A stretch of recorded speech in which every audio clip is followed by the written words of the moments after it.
Hello everyone, welcome back to Start Smart Learning where success begins. मैं हूं चंद्रानी दे आपके साथ। आज हम डिस्कस करेंगे 8 और 9 जुलाई 2020 के करंट अफेयर्स। चलिए शुरू करते हैं हमारा session. India ranks 117th in SDG index 2020। That means India 117th position पे है किस इंडेक्स में? सस्टेनेबल डेवलपमेंट गोल इंडेक्स में। अगर हम बात करें सस्टेनेबल डेवलपमेंट गोल एक 17 पॉइंट ब्लूप्रिंट है जो कि यूनाइटेड नेशन जनरल असेंबली द्वारा 2015 में बनाकर रिलीज़ किया गया है, जो कि यूएन के मेंबर्स है वो सारे इस पर काम करेंगे।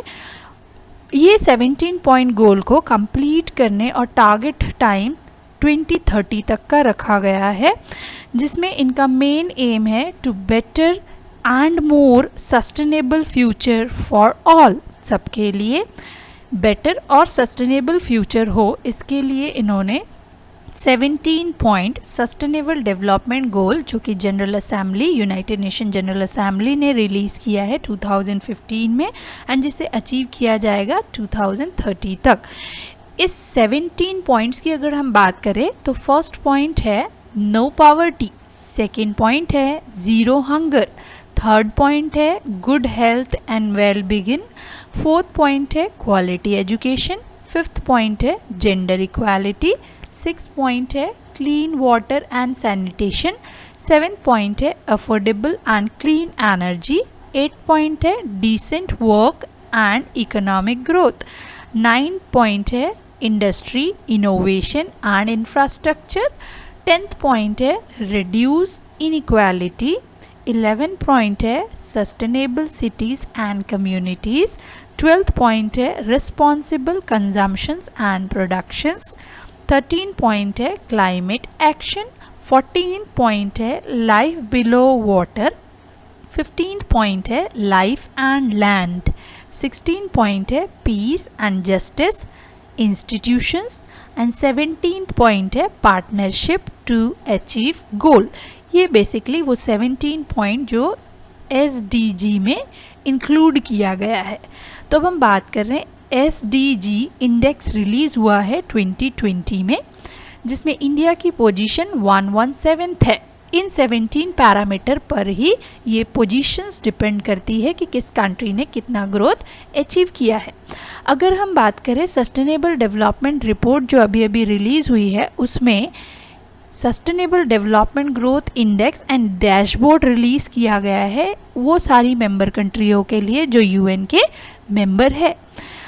इस इंडेक्स को रिलीज़ करती है कैम्ब्रिज यूनिवर्सिटी प्रेस के द्वारा पब्लिश किया जाता है, जबकि इसे प्रिपेयर्ड, ये जो सस्टेनेबल डेवलपमेंट गोल इंडेक्स है, इसे प्रिपेयर्ड किया जाता है इंडिपेंडेंट एक्सपर्ट्स जो कि सस्टेनेबल डेवलपमेंट सोल्यूशन नेटवर्क का पार्ट है। एंड इसके अलावा एक इंडिपेंडेंट कंपनी और इंडिपेंडेंट लॉ सूट है जो है बेटल्समैन एंड स्टीफंग। इसके अलावा सस्टेनेबल डेवलपमेंट सोल्यूशन नेटवर्क मिलकर इस इंडेक्स को प्रिपेयर करती है, जबकि पब्लिश करती है कैम्ब्रिज यूनिवर्सिटी प्रेस। तो ये चीज़ आपको थोड़ा सा ध्यान रखना है, जिसमें इंडिया अभी कौन से रैंक पे आया है। टोटल 166 कंट्रियों के सर्वे में इंडिया 117 रैंक पे आया है इन 2020 में, जिसमें इंडिया का स्कोर रहा है 61.92 स्कोर के साथ इंडिया 117th पोजीशन पे रहा है। अगर हम फर्स्ट, सेकंड और थर्ड की बात करें तो इंडेक्स को टॉप करने वाली कंट्री है स्वीडन, सेकंड पे है डेनमार्क और थर्ड पे है फिनलैंड। तो ये ध्यान रखिएगा, Sweden, Denmark and Finland. Sustainable development goal index 2020 में टोटल 166 कंट्रीज़ का सर्वे हुआ था। किन पैरामीटर्स के बेसिस पे? 17 सस्टेनेबल डेवलपमेंट गोल के पैरामीटर जो अभी हमने डिस्कस किए हैं। Finance commission to devote an entire chapter on health financing. तो फाइनेंस कमीशन ने अपनी रिपोर्ट में पूरा एक चैप्टर डिवोट किया है हेल्थ फाइनेंसिंग में। तो इंडिया का हेल्थ सेक्टर कैसे इम्प्रूव होगा, इसके लिए फाइनेंस कमीशन ने एक एंटायर चैप्टर दिया है। अगर हम फाइनेंस कमीशन की बात करें तो फाइनेंस कमीशन हमारे कॉन्स्टिट्यूशन के आर्टिकल 280 में डिफाइन है कि कंट्री के प्रेसिडेंट एक फाइनेंस कमीशन का गठन करेंगे। आर्टिकल 280 में डिफाइंड है। प्रेसिडेंट फाइनेंस कमीशन को फॉर्म करते हैं। Basically finance commission 5 year term के लिए फॉर्म किया जाता है और अभी हमारे कंट्री में चल रहा है 15th finance commission. 15th finance commission के चेयरपर्सन है, नाम बहुत इंपॉर्टेंट है, ध्यान रखिएगा, 15th फाइनेंस कमीशन, जो कि 2020 से 2025 के लिए फॉर्म किया गया है एंड जिनके चेयरमैन है NK Singh. NK Singh 15th finance commission के चेयरपर्सन है, बट हेड फाइनेंस कमीशन का प्रेसिडेंट है, जो कि फॉर्म करते हैं फाइनेंस कमीशन को under article 280 of Indian constitution. अब अगर हम बात करें फाइनेंस कमीशन का क्या काम है, फाइनेंस कमीशन डिफाइंड करती है financial relationship between the state and central government. That means अगर कोई रेवेन्यू जनरेट हुआ है तो उसमें स्टेट गवर्नमेंट का शेयर कितना होगा एंड सेंट्रल गवर्नमेंट का शेयर कितना होगा। उसी तरह कोई अगर एक्सपेंडिचर है तो उस एक्सपेंडिचर में सेंट्रल गवर्नमेंट कितना कंट्रीब्यूट करेगी एंड स्टेट गवर्नमेंट कितना कंट्रीब्यूट करेगी, ये फाइनेंस कमीशन डिसाइड करता है। ठीक है, तो अब हम बात कर रहे हैं कि फाइनेंस कमीशन ने एक पूरा चैप्टर हेल्थ फाइनेंसिंग के लिए डिनोट किया है।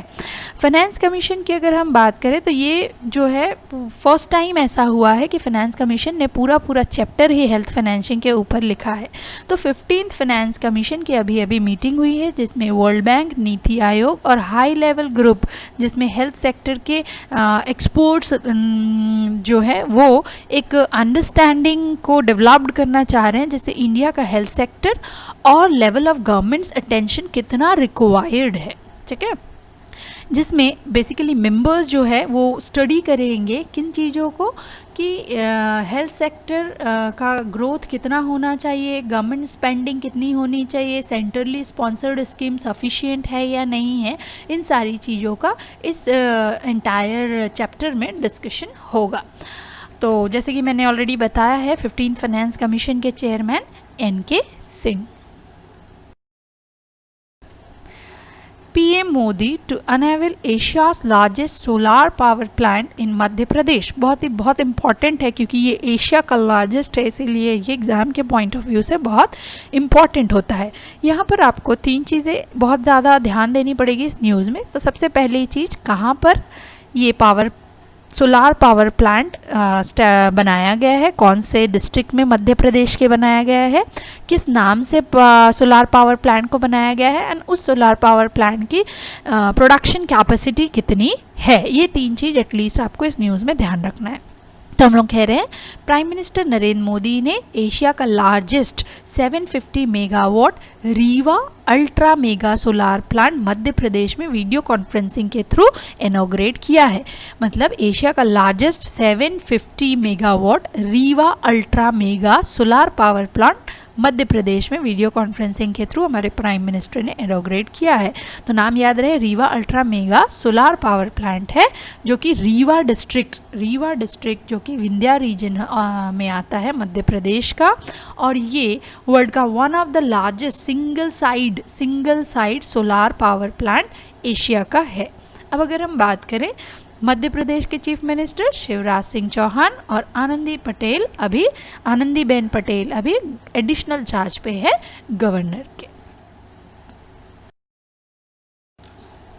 Bangladesh launches digital heart for sacrificial animals. तो ऐसे एनिमल जो सैक्रिफाइबल होते हैं उनके लिए बांग्लादेश गवर्नमेंट ने एक डिजिटल हार्ट पोर्टल बनाया है। तो ध्यान रखिएगा, डिजिटल हार्ट पोर्टल बांग्लादेश का है, या बांग्लादेश ने सैक्रिफिशियल एनिमल्स के लिए कौन सा पोर्टल या कौन सा स्कीम लॉन्च किया है, तो वो है digital heart. Digital heart basically एक ऑनलाइन सेल्स और परचेसिंग किया जाएगा एनिमल्स का, जिसका जो एनिमल्स है उसका रीज़न क्या है, ईद उल अज़हर के ओकेशन पे वहाँ पर बहुत ज़्यादा एनिमल्स वो कंज्यूम करते हैं, जिसके लिए बांग्लादेश गवर्नमेंट ने ये डिजिटल हार्ट लॉन्च किया है, जिसमें ऑनलाइन सेलिंग और परचेस होगी एनिमल्स की। किस ओकेशन पे? ईद उल अज़हा के ओकेशन पे। ऐसा स्टेप गवर्नमेंट के लेने के पीछे गवर्नमेंट का कहना है कि कैटल फार्मर्स और ट्रेडर्स को फाइनेंशियली लॉस ना हो कोरोना में, एंड इसके साथ साथ ट्रांसमिशन कोरोना का कम हो, इन्फेक्शन का कम हो कंट्री में, इसीलिए गवर्नमेंट ने ये डिजिटल मोड का यूज़ करना पॉसिबल और फेवरेबल मूव समझा है। इसमें बेसिकली बाइंग और सेलिंग होगी एनिमल्स की, जिसके लिए पर्सन को रजिस्टर करना पड़ेगा इस प्लेटफॉर्म में, जो कि फ्री ऑफ कॉस्ट है। इस चीज़ के लिए बांग्लादेशी गवर्नमेंट प्रमोट कर रही है government website and social networking sites के थ्रू कि डिजिटल हार्ट टाइप की चीज़ ये यूज़ कर रहे हैं। United States submit notice to UN Secretary General to withdrawal from WHO by 6 July 2021. That means 6 July 2021 में United States WHO छोड़ रहा है, WHO में अब वो मेंबर नहीं होगा। इसके लिए यूनाइटेड स्टेट के प्रेसिडेंट ने अभी यूनाइटेड नेशन के सेक्रेटरी जनरल को एक नोटिस लेटर सबमिट कर दिया है कि नेक्स्ट ईयर 6 जुलाई को हम WHO से सेपरेट हो जाएंगे, हम WHO के मेंबर नहीं होंगे। तो इसमें उन्होंने बेसिकली ये कहा है कि 7 जुलाई 2020 को डोनाल्ड ट्रंप एंड एडमिनिस्ट्रेशन ने ये डिसीजन लिया है और यूनाइटेड स्टेट ने ये कहा है कि अब वो world bank W health organisation, जो कि बेसिकली स्पेशलाइज्ड एजेंसी है यूएन की, जो रिस्पॉन्सिबल है पब्लिक हेल्थ ग्लोबली के लिए, इसके लिए अब उन्होंने नोटिफिकेशन जारी करके यूनाइटेड स्टेट गवर्नमेंट ने इसे सबमिट करके जनरल सेक्रेटरी को कहा है यूनाइटेड नेशन से कि हम विड्रॉल कर लेंगे WHO से 6 जुलाई 2021 से। तो इस न्यूज़ में आपको ध्यान देना है कि कौन सी कंट्री ने WHO से विड्रॉल कर लेगा जुलाई 6, 2021 में। ठीक है, तो कंट्री का नाम याद रखना है आपको। Cabinet approves capital infusion of 12,450 crore in 3 public sector general insurance companies, process of merger ceased।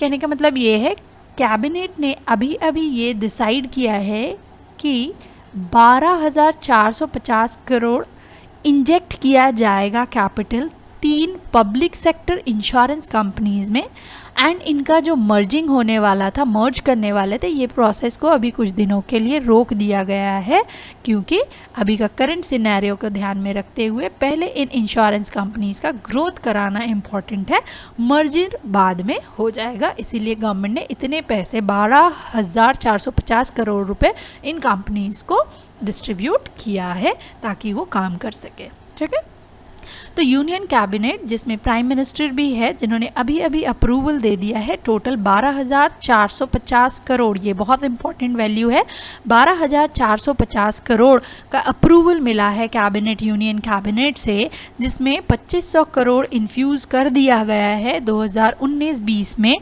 इसमें जो 3 कंपनीज, जो 3 insurance public sector insurance companies है, उनमें से एक है oriental insurance company limited, national insurance company limited and United India insurance company limited. ध्यान रहे, oriental insurance company limited, national insurance company limited and United India insurance company limited, जिसमें से 3,475 crore immediately release कर दिया जाएगा। बाकी बचा बैलेंस 6,475 करोड़ बाद में इन्फ्यूज़ किया जाएगा। कैबिनेट ने ऑल्सो अप्रूव किया है इनके जो ऑथराइज शेयर कैपिटल है उसे इंक्रीज़ किया जाए। तो ये 3 पब्लिक सेक्टर इंश्योरेंस कंपनीज़ के ऑथराइज्ड कैपिटल को भी इंक्रीज़ किया जाए, जिसमें उन्होंने कहा है NICL का 7,500 करोड़ से इंक्रीज़ किया जाए एंड UIICL एंड IOICL के दोनों के 5-5 हज़ार से इनके ऑथराइज शेयर कैपिटल को इंक्रीज़ किया जाए, जिससे कि इनका कैपिटल इन्फ्यूजन में इफेक्ट में फर्दर स्ट्रेंथनिंग हो। साथ ही साथ अभी मर्जर को रोक दिया गया है क्योंकि करंट सिनेरियो फिजिबल नहीं है और फोकस किया जा रहा है कैसे इन ऑर्गेनाइजेशन को प्रॉफिटेबल ग्रोथ की तरफ लेकर जाया जाए। तो इस न्यूज़ में आपको ध्यान रखनी है कौन सी 3 इंश्योरेंस कंपनी, कितने पैसे, 12,450 करोड़ रुपए टोटल दिया जा रहा है। National insurance company limited, United India insurance company limited and oriental insurance company limited. और इनके share capital, authorise share capital को भी 7,500 और 5,000 से इंक्रीज किया जा रहा है। Indian navy completes operation Samudra Setu by bringing 3,992 Indian citizen back to homeland. तो इंडियन नेवी ने कंप्लीट कर लिया है ऑपरेशन समुद्र सेतु को, जिसमें उन्होंने 3,992 इंडियन सिटीजन्स को भारत में वापस लाया है। ये नेवी का एक ऑपरेशन है, एवैक्यूएशन ऑपरेशन है बेसिकली, जो 5 मई को स्टार्ट किया गया था 2020 में। और इसमें ऑपरेशन समुद्र सेतु जो है टोटल 55 दिनों का एक एवैक्यूएशन ऑपरेशन चला है, जिसमें टोटल 3,992 इंडियन सिटीजन्स को भारत में वापस लाया गया है सी रूट के थ्रू इंडियन नेवी की हेल्प से। इस टाइप के ऑपरेशन पहले भी, समुद्र सेतु टाइप से ऑपरेशन पहले भी इंडिया में रेस्क्यू के लिए किया गया है। जैसे 2015 में ऑपरेशन राहत, 2015 में ऑपरेशन राहत किया गया था, जिसमें यमन से लोगों को निकाला गया था, जिसमें टोटल 5,600 लोगों को निकाला गया था, जिसमें से 960 तो फॉरेन नेशनलिस्ट थे, बाकी रिमेनिंग इंडियंस थे, जिन्हें हम 2015 में ऑपरेशन राहत जो कि यमन में परफॉर्म किया गया था। तो अब आपको यहाँ पर ध्यान रखना है कि कोविड-19 में इंडियन नेवी ने कौन सा ऑपरेशन किया, जिसमें 3,992 इंडियन सिटीजन्स को बैक टू होमलैंड नेवी की हेल्प से लाया गया, दैट इज ऑपरेशन समुद्र सेतु। बस आपको इतना ही ध्यान रखना है। Defense Minister Rajnath Singh inaugurates 6 new bridge in Jammu Division of Union Territory of Jammu and Kashmir। तो जम्मू डिवीजन में, जो कि यूनियन टेरिटरी है, Jammu and Kashmir union territory का एक डिवीजन है, जहां पर राजनाथ सिंह ने अभी अभी 6 नए ब्रिज को इनाग्रेट किए हैं। पहले बता दें, इस ब्रिज को बनाने के, इन 6 ब्रिज को बनाने के गवर्नमेंट ने टोटल 43 करोड़ रुपए इन्वेस्ट किया था, जिसे बनाया किसने है? बॉर्डर रोड ऑर्गेनाइजेशन ने। सो बॉर्डर रोड ऑर्गेनाइजेशन ने 43 करोड़ की लागत से जम्मू डिवीजन, जो कि यूनियन टेरिटरी है जम्मू एंड कश्मीर का, 6 ब्रिजेस बनाया है। तो डिफेंस मिनिस्टर राजनाथ सिंह ने 6 नए ब्रिजों को, जो कि बनाया गया है बॉर्डर रोड ऑर्गेनाइजेशन की हेल्प से जम्मू डिवीजन में, उसका वीडियो कॉन्फ्रेंस के थ्रू इनाग्रेट किया है, जिसमें मिनिस्ट्री ऑफ स्टेट के PMO doctor Jitendra Singh, chief of army staff MM Naravane, defence secretary Ajay Kumar और भी सीनियर ऑफिसर्स के प्रेजेंस में ये न्यू दिल्ली में इनाग्रेट किया गया। बस ऑलरेडी मैंने बताया भी है, 43 करोड़ के 6 ब्रिजेस है, जिसमें से 4 ब्रिज अखनूर सेक्टर पे हैं। ध्यान रखिएगा, 4 ब्रिजेस अखनूर सेक्टर में हैं, जबकि 2 ब्रिज जो है वो जम्मू राजपुरा एरिया में है। तो 4 अखनूर में और 2 जम्मू राजपुरा एरिया में है। लास्ट ही मंथ सेंट्रल गवर्नमेंट ने अप्रूव किया है 1691 करोड़ रुपए, 1691 करोड़ रुपए, जो कि हाईवे वर्क के लिए दिया गया है BRO, that means border road organisation को, जम्मू एंड कश्मीर और उत्तराखंड में रोडवेज के लिए नया रोड कंस्ट्रक्ट करेंगे। तो 1691 करोड़ और ब्रिजेस के लिए 43 crore. IIT Alumni Council signed MOU with CSIR and IGIB for COVID-19 research। तो COVID-19 रिसर्च के लिए IIT Alumni Council और CSIR के IGIB का एक MOU हुआ है, जिसमें बेसिकली ये COVID-19 के लिए रिसर्च करेंगे। तो आईआईटी एलुमनाई काउंसिल की अगर हम बात करें तो ये तो क्लियर है, लेकिन अगर हम फुल फॉर्म की बात करें कि CSIR और IGIB है क्या, तो CSIR जो है वो council for scientific and industrial research, ध्यान रहे council for scientific and industrial research. And अगर हम IGIB की बात करें तो institute of genomics, institute of genomics and integrative biology, interrogative biology institute है। ये बेसिकली क्या कर रहे हैं, रिसर्च कर रहे हैं किनके साथ, IIM एलुमनाई के साथ मिलकर, जिस रिसर्च में वो बेसिकली क्या करेंगे, कोविड-19 पे रिसर्च करेंगे, साथ ही साथ पेशेंट के डेटा एनालाइज भी करेंगे। तो पेशेंट का डेटा एनालिसिस होगा और रिसर्च होगा किस पर, कोविड-19 पर, जिसके लिए ये MOU साइन किया गया है। तो IIT alumni council and CSIR institute of genomics and integrative biology has signed a agreement to jointly conduct research on COVID-19 and patient data analysis। तो आपको यही ध्यान रखना है कि IIT एलुमनाई का किसके साथ MOU हुआ है, CSIR that is council for scientific and industrial research का एक पार्ट है institute of genomics and interrogative biology, इनके साथ एलुमनाइज का एक MOU हुआ है, जिसमें ये बेसिकली क्या रिसर्च करेंगे, कोविड-19 और पेशेंट डेटा एनालिसिस पर काम करेंगे। इनके लिए वर्ल्ड का लार्जेस्ट मॉलिक्यूलर डायग्नोस्टिक लैब जिसका नाम है मेगा लैब मुंबई में सेटअप किया जा रहा है, जिसकी कैपेसिटी है 1 crore test, 1 crore test mega lab में किया जा सकता है, जो कि वर्ल्ड का लार्जेस्ट मॉलिक्यूलर डायग्नोस्टिक लैब होगा। साथ ही साथ ये एक वर्ल्ड लीडिंग टेस्टिंग सेंटर बनने वाला है। वर्ल्ड लीडिंग टेस्टिंग सेंटर के साथ ही साथ ट्रीटमेंट इकोसिस्टम बनाएगा और इससे स्टैब्लिश होगा ग्लोबल डेटा लीडरशिप में कंट्री हमारा।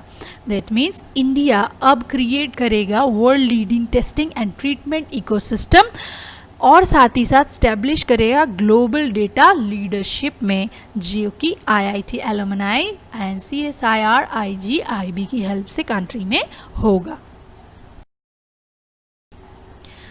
PM to deliver the inaugural address at India Global Week 2020। So India Global Week 2020 को इनॉग्रेट करेंगे हमारे prime minister Shri Narendra Modi ji. Narendra Modi ji inaugurate करेंगे ग्लोबल वीक 2020 को। अगर हम बात करें ग्लोबल वीक 2020 एक 3 डेज़ का वर्चुअल कॉन्फ्रेंस होगा, जिसमें 5000 ग्लोबल पार्टिसिपेंट होंगे 30 कंट्रीज़ के, 250 स्पीकर्स होंगे, जिसमें अराउंड 75 सेशंस होंगे, जिसमें थीम रखा गया है इंडिया ग्लोबल वीक 2020 का be the revival India and a better new world. Be the revival India and a better new world ध्यान रहेगा। देन ये जो इवेंट है इसमें जो पार्टिसिपेंट्स है उसमें मिनिस्टर्स होंगे, फाउंडेशंस होंगे, UK के फॉरेन सेक्रेटरी और अदर मेंबर्स भी होंगे।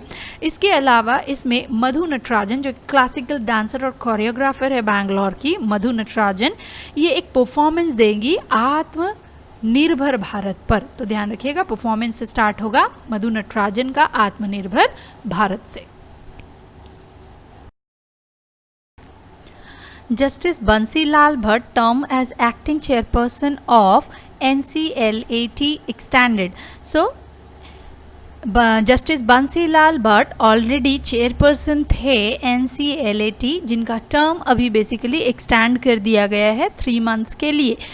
तो ministry of corporate affairs extend किए हैं जस्टिस बंसी लाल भट्ट, जो कि एक्टिंग चेयरपर्सन है national company law appellate tribunal के बाय 3 मंथ। तो 3 मंथ के लिए इन्होंने बेसिकली इनका टर्म इंक्रीज़ कर दिया है।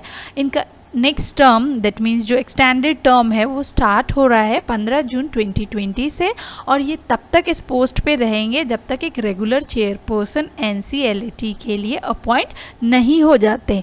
ये ऑलरेडी एक्टिंग चेयरपर्सन के पोस्ट पे एपेलेट ट्रिब्यूनल में ज्वाइन किए थे मार्च 15, 2020 पर after completion of justice SJ Mukhopadhyay. SJ Mukhopadhyay जैसे रिटायर हुए वैसे 15 मार्च 2020 से जस्टिस बंसी लाल भट्ट अपॉइंट हो गए थे।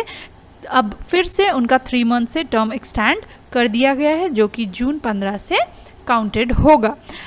अगर हम बात करें NCLAT की, तो national company law appellate tribunal है, जो कि सेक्शन 410 ऑफ कंपनीज एक्ट 2030 में डिफाइंड है। ठीक है, तो आपको ध्यान रखना है national company law appellate tribunal companies act 2013 के अंडर सेक्शन 410 में डिफाइंड है।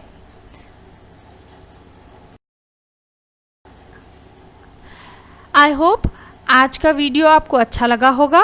अच्छा लगा है तो प्लीज़ इसे लाइक कर दीजिएगा, अच्छा नहीं लगा तो डिसलाइक भी कर सकते हैं।